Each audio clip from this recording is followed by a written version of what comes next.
Good afternoon, CFM. This is Coach Matt on a Monday. Hope you enjoyed Deload week and it is back to the normal activity this week. And also next week will be our deadlift max out, so keep an eye out for that one. All right, beginning today, 3 rounds through for the warm up, 12 calories, your choice, row, bike, or ski. Then I want you to find a place to hang and just do a nice 20-second monkey hang, stretch out.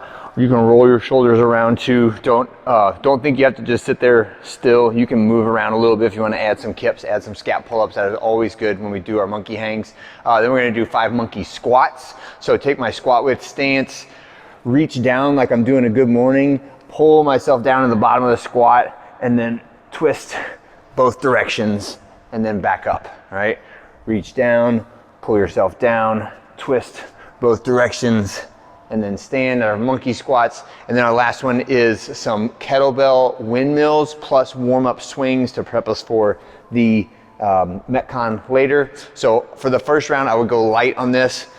Windmill is a hip hinge exercise, but it is not a bilateral exercise, right? So both my feet are on the ground, but they're kind of doing different things. Both knees should be bent, right? And my feet should be pointed away from the arm that is holding the kettlebell. The arm that's holding the kettlebell should stay vertical no matter what position my torso is in. So always be pushing that thumb straight up to the ceiling. And then as I initiate the movement, I'm twisting out and kind of twisting that butt cheek out towards the side that the arm is holding the kettlebell with, all right? And I'm gonna slide that other hand down the inside of that opposite leg, keeping that arm vertical, and then squeeze and stand tall, right?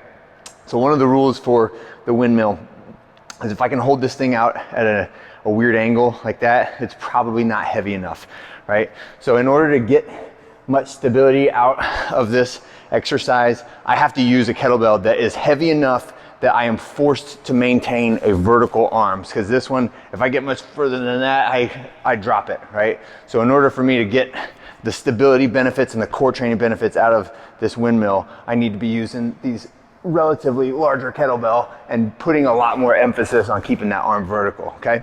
And then finish with some warm-up swings. You can do the Russian swings or the American swings. We'll be doing American swings in the workout today, but we'll just warm those up as you go through those 3 rounds, progressively more and more challenging.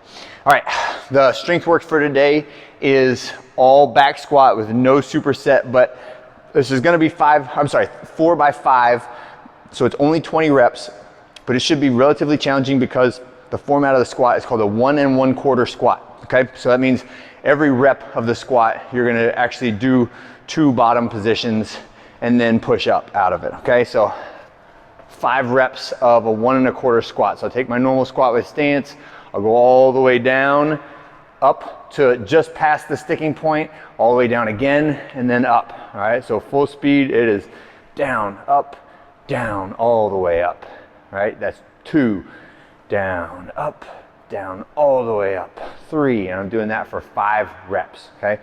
When you're finished with 4 sets of 5 of the 1 1/4 squats, and your quads should be smoked after that, then we're gonna do 2 drop sets. You're gonna take the weight down about 10%, set of 10, regular squats, no 1 1/4, no tempos, no pauses, nothing, just 10 squats.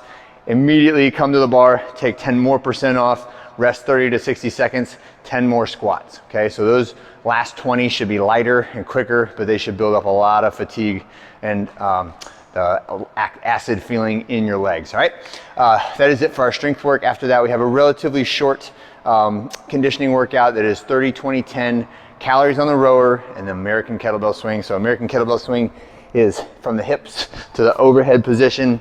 In the overhead position, I like to see the arm of the kettlebell in line with the arm of the person, right? So from here, so if I stopped at the top, the kettlebell would be pointing vertically as opposed to my elbows bent and the kettlebell pointing off to the side like this.